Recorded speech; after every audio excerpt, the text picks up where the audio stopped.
Good morning, everyone. Welcome to Diana Minotti of Diana Minotti Fine Art, Antique, and Collectibles.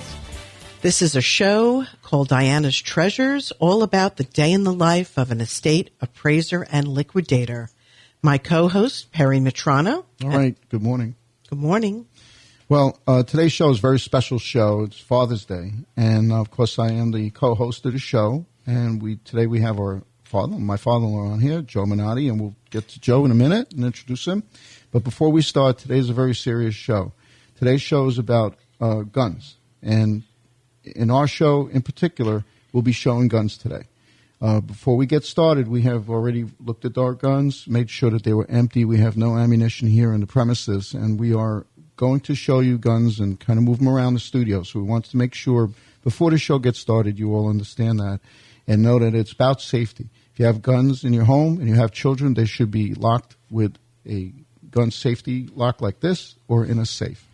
With that, I want to thank you for this in advance, and we're looking forward to the rest of the show. And Diana, back to you. So with our Father's Day show, we want to have Dad on. My father, Joseph Minotti. Welcome, Dad. Well, thank you very much for introducing me. It's going to be a pleasure. He's one of my number one fans. After the show, I get a phone call of, how did we do? So the reason we're doing guns today is it was very much a part of our family history. You want to talk about how you got into the sportsmanship of guns? Well, it actually began with my father. My father was into hunting when I was a kid. I was only 15 years old. I used to go into the briars to kick out the rabbits, and my father did the shooting, and I was the rabbit. I was the bird dog. And then I went from that into when I got to be 16 years old. My father introduced me into going woodchuck hunting. They're groundhogs upstate New York around Pine Plains, Claverack, Ghent, and those areas. And I started shooting at woodchucks with a .243 Winchester, and it became part of the family thing. My father, my brother, my uncles, my cousins. My father then bought property in Austerlitz, New York. He built a home up there, a bungalow for us to go hunting in. And it just went from there. Shooting is part of my background. My two daughters, Diana and Darlene, are also into pistols. They also went and got concealed weapons permits for both in New York, and, of course, they have concealed weapons permits in Florida. Other than that, I can say I'll leave it over to Diana to pick it up from there. Well, Perry is showing pictures of the family, of the trips we used to say up the country. What was it, 50 acres, 52 acres? 54.8 acres. Okay, and it bordered state land, the Beebe State Forest. That's in correct. Columbia County. It was on the historic, it was called the County Road 5. That's correct, County Road 5. It was a historic That's a good mark.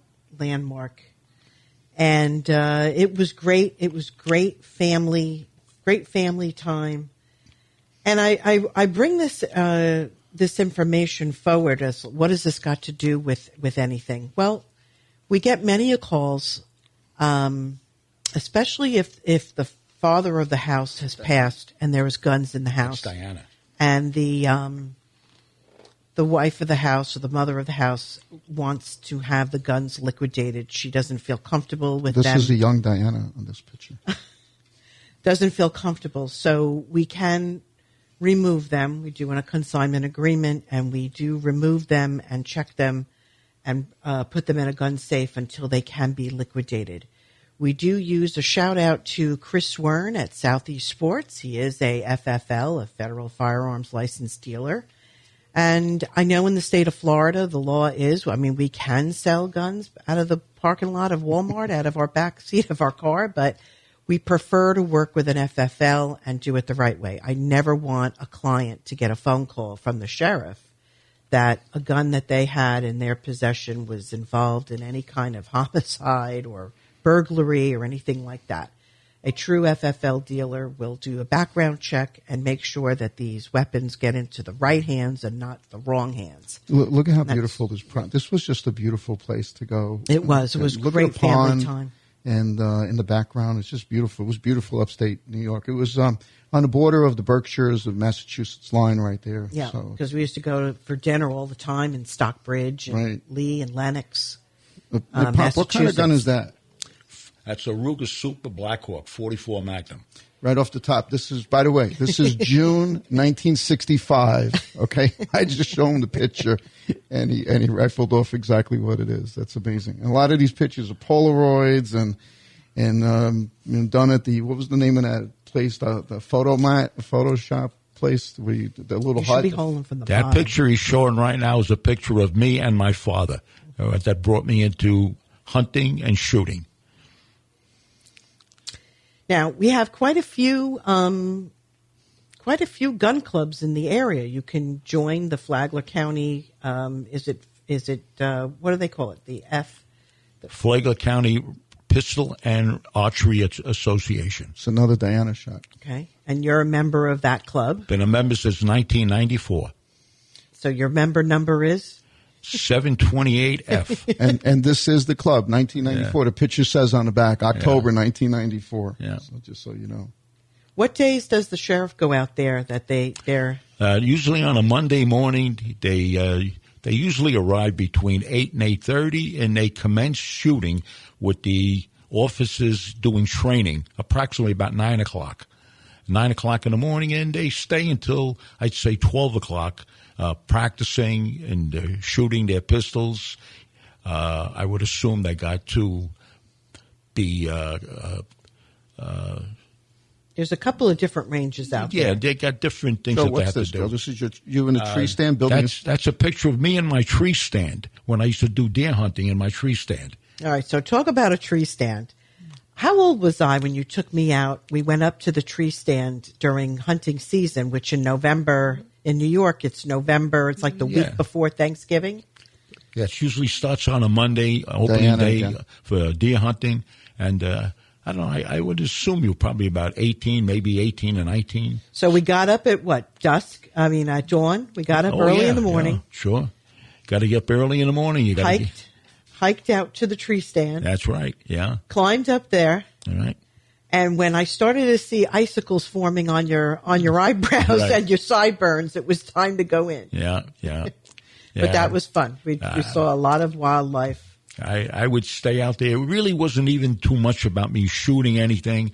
I just enjoyed being in nature, getting out there, breathing in that fresh air, and just even looking at deer. I've hunted from 1960 to 1993, and I only shot a few deer. I really wasn't interested in shooting deer.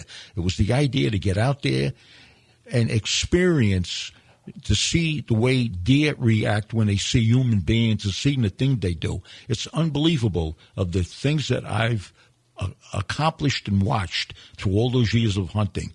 Deer sneaking, getting on their elbows, crawling like they were in the Marines, going on the barbed wire.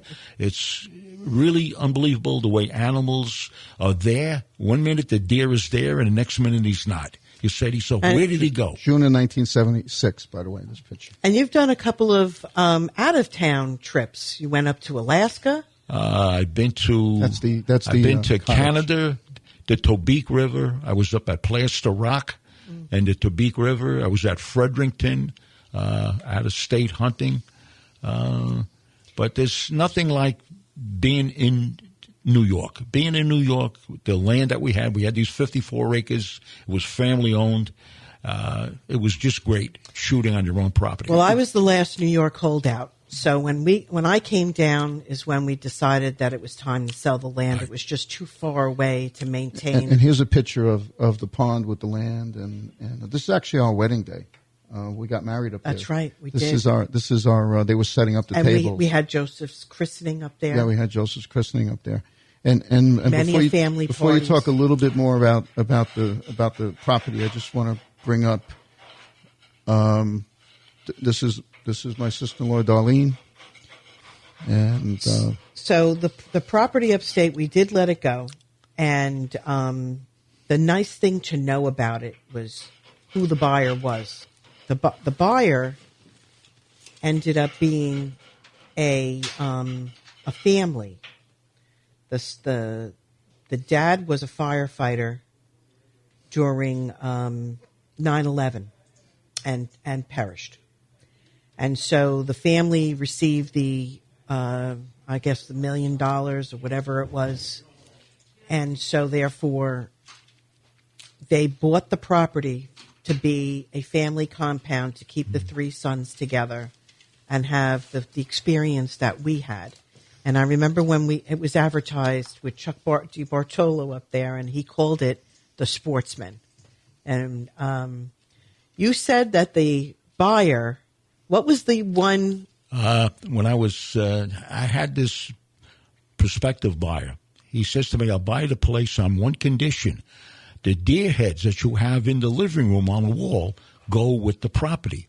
And I says, absolutely. I'm not going to bring those deer heads to Florida. No, Mommy was not going to have that in the living room. And I said to him, really? He says, don't. He says, I'm buying this. My son got killed in the fires in the World Trade Center, and I want to buy this property for my two grandsons that being their teenagers, as they're growing up, they're going to have some place to go without spending this money unnecessarily. So he felt this was the right thing to do, to make this investment for them. That was a good investment for them. Yeah. I can imagine what that property is worth today on the scenic County Road 5.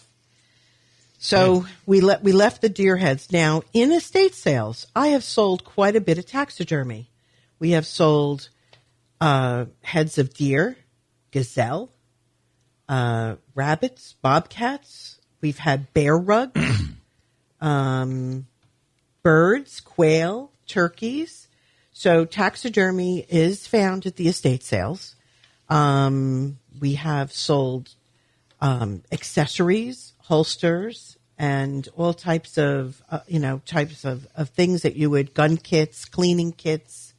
I think I want to show my precious item. So, well, before we do that, let me just show, Pop, tell us what this is. Okay, this target that he's showing you just this Monday at the range, those bullet holes that you see in that grouping is done with a 44 Magnum and also done with a 45 ACP.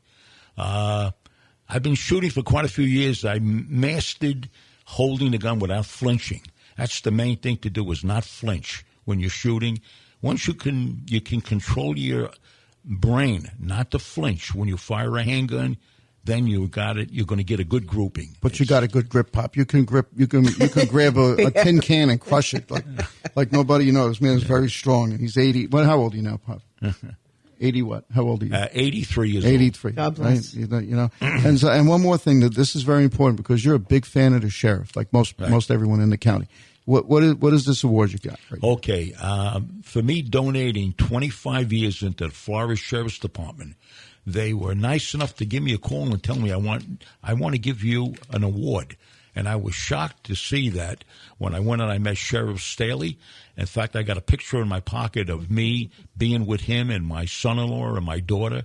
And he put his arm around me and said, I want to thank you very much for being dedicated for 25 years of donating to the Flagler Police Department, that you deserve this award. And believe me, that really means a lot to me, for him to do that for me.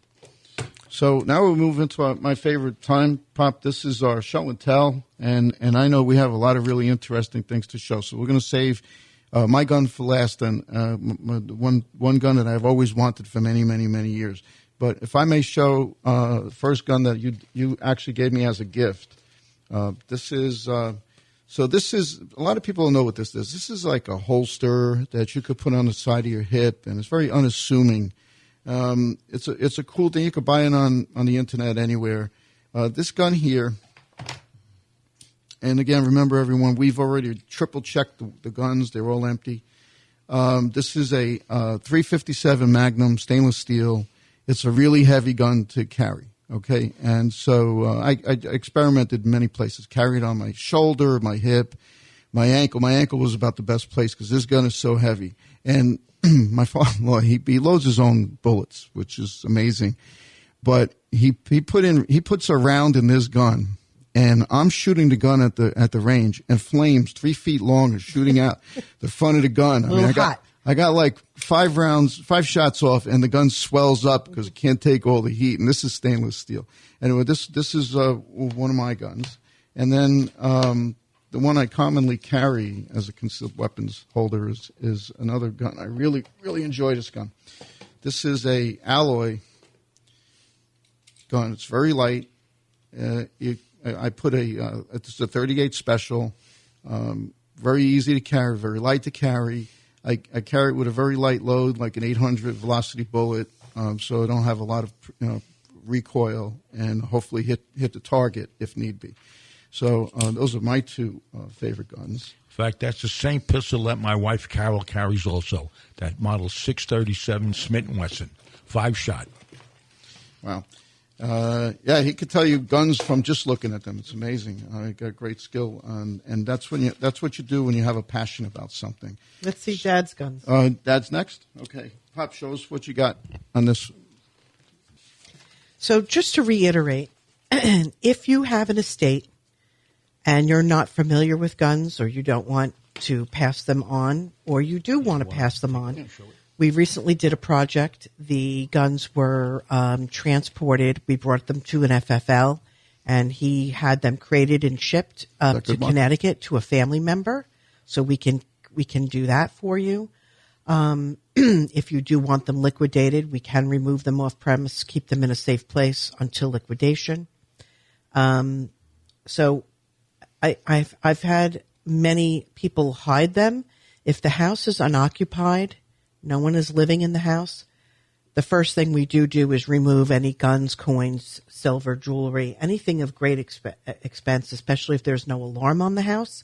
I think it's safer to have them removed, and we can work on a liquidation process of those particular items by private appointment out of the gallery, and or through that FFL. So, Pop, tell us about this one. Okay, this pistol that Perry is showing right now is a Dan Wesson model PM45. It's a 45 ACP pistol.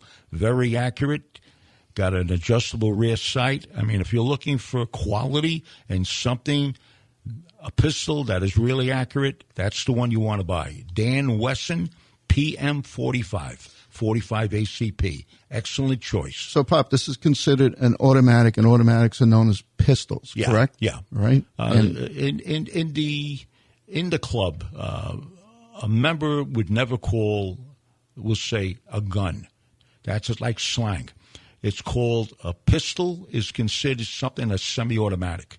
And a revolver is swing-out cylinder, and they call it a wheel gun. So that's how you would say to another member, well, I got my revolver or I have my pistol, and they'll know right away exactly what you're talking about.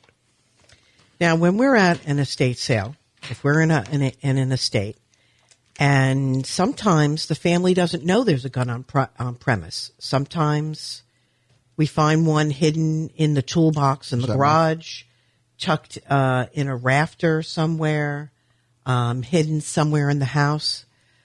The minute we find a bullet, a holster, a cleaning kit, now we know that's a red flag. We need to find a pistol or some kind of firearm. There must be something in the house. And so we go through great care in checking under the beds, between the mattresses, behind, sometimes it's taped to the back of furniture, back of the drawer. Yeah, we've had one when we moved the furniture one time. And it was taped to the back of the... Yeah, I was cleaning the thing, and there it was. So it's so we always check. The minute there is some type of a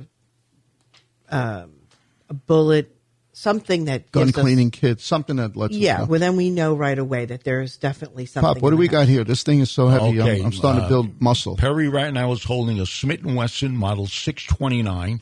Got a 5-inch barrel. It's 44 Magnum, or it shoots also 44 Specials. To shoot a 44 Magnum at targets, I tell you, it's kind of tough. Yeah, you'll fire 5 or 10 rounds, and it'll shake you up a bit. So then you'll switch to 44 specials that are pleasant to shoot.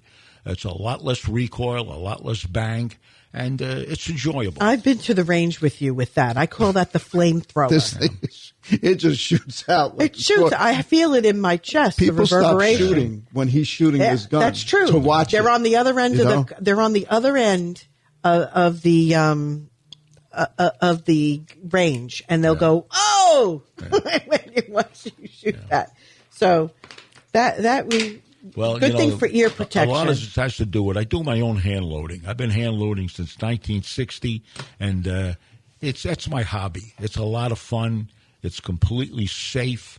It saves you a lot of money than going to a sports center and buying factory ammunition. You try to buy factory ammunition for 44 Special or 44 Magnum, it's a lot of money. It's like $1 a round. A box of 20 cartridges is it's $50, at least $50. So it's a hell of a lot less money if you do your own hand loading, and it's a lot of fun, too. And you collect the brass at the... All right, so when you saw this today, what did you say to me about this box? No, I said to my daughter on her shooting box, that's very rare. You can't even find one to buy one. They stopped showing them and making them, I would think, in the middle 60s or the early 70s. So if you have a shooting box like she's showing, I got this at an estate sale, and the gentleman of the house who had passed was a shooting instructor, and so this was his box. And what you see here is the monocle to you can look spotting scope. What is it? Spotting scope. Okay, the spotting scope. So you could see downrange how you're doing. Exactly right. And then it has all the tools for cleaning, and then this little tray. Now this is a 22, correct? Yeah, and that is a that's like a competition. That's a high standard 22. High standard. Very collectible. The gun's worth a lot of money. I think about $650 at this point. Yeah. It's got a long barrel on it, so it is for competition for shooting. I love that. The manufacturer's been extinct for about 40 years now. High Standard is gone. But it's a great gun. Oh, yeah. There was 3 categories. It was the... in fact, I have 2 of them. You got the other 2. I've got the Supermatic Trophy and the Supermatic Citation. This guy was serious. He has like tools in here, how to take the gun apart and keep it clean. An instructor. He was unbelievable. Yeah. And before I forget, we're located at 15 Palm Harbor Village Way, right here in the city of Palm Coast, Flagler County, Florida, 32137. Our website is www.dianafineart.com, and you could see everything there. We have just a real quick one to go through. Diana, let's talk about the banana gun, and then I'll show the Henry. All right. Well, my son was mortified because he was in charge of taking what we call the banana gun to the gun dealer to get repaired. Okay, let's talk a little bit about conservation and restoration of your firearms and how important it is to keep them clean, to keep them well oiled, and to keep them in a safe place. When you do not, remember when we were up the country and we were hiding the guns up in the attic and they would get filled with corrosion, and so I had to have them all reblued. This is my Glock 9. I had it in my pocketbook, which I did not realize I had a banana in the bottom of my pocketbook that had spoiled. And so in a day, it had corroded the slide. And so I need to get that repaired. So it is now called the banana gun. Well, that's what Chris at Southeast Sports calls it. And so we really need to work on getting that repaired. So it is important, folks, if you keep your firearms, do not keep them in the garage. Do not keep it in the attic. They need to be with well-ventilated, good circulation in order to have no corrosion. How's that, Mark? All right. So this is Perry's Pride and Joy that you won in a raffle. I won in a contest, but I did buy enough tickets probably to buy the gun. But I have to say, this is a Henry Repeating Arms made in Bayonne, New Jersey, made in the USA. This is a beautiful gun. It's a .45 caliber. Got a nice kick to it. It's just a beauty. It's a real pride and joy. I really look forward What to caliber passing does this it take? on. It's a .45. Oh, Yeah. you're going to take down an elephant with that. It can. Got a good kick. It's beautiful, but you got to keep it clean. You got to constantly polish brass, which is not what I like to do. And then the other thing you want to know about owning a gun like this is that you load it up. I think you put 8 rounds in it, if I remember. And if you can pull this handle down fast and keep pulling that trigger, it acts just like a real good. So you're going to look like the rifleman? I don't think so. But on that note, I know it's time for us to kind of get close wrap to it the up? end. But before we do that, I have my own brooch. Okay? What's that? Yes, you have do. my own. I have my little revolver brooch, and Perry has his today. I have my, I don't know if you can see it, but it's my single shot, badge you get when you own a Henry. Okay? That's exciting. Yeah. Anyway, that's it for the show. So. All right, folks. So in conclusion, you can follow us on DianaFineArt.com. We put out a newsletter you can subscribe to. We have a button on there to look at our eBay store, Shopify, Poshmark, and Marketplace. All of our shows are, the podcasts are on YouTube. We have a YouTube channel. You can look us up. This week's estate sale is Lady in Red at 73 Fulcroft Lane. We call it that. This lady loves red. And there's red glassware, lots of decor, all of the linens. It's really a fun little show. At the gallery, we're celebrating Father's Day. So all week, we will be having Father's Day items on sale. The new arrivals to the gallery, we have a mahogany cedar-lined armoire. If you'd love to keep your linens, your beautiful Irish wool sweater and blankets, this is definitely, or your furs and suede. We have a rouge marble Asian plant stand that just came in, and an ebony comb-back Windsor chair. The next Estate Planning Council, the Fun Coast meeting, is June 19th, which is next week, Perry's birthday. Mm-hmm. Our guest speakers is Chris and Praise Dunlop Homes Realty, and Praise is Dunlop Home Valuations. We're going to discuss the senior market trends in real estate. And just at the end of the month, myself as president of the Estate Planning Council and my Vice President Fernanda Haley of PNC Private Bank will be attending the Leadership Conference in Tampa. And so we'll be bringing back good information back to our community. So join us next week. Thank you for coming, and thank you, Dad. And thank you very much for having me. It was really a pleasure to be with my daughter and my son-in-law. Thank you very much. Well, it's like I said before, if they had a machine, put a coin in and pops out. My mother-in-law was great. If I could pop out my father-in-law like that, it would be a great one, too. So thank you for coming, Pop. Thank you. See you next week, and we'll be celebrating Perry's birthday. Thank you. We will. Yes, we will. Okay. Bye-bye. Bye.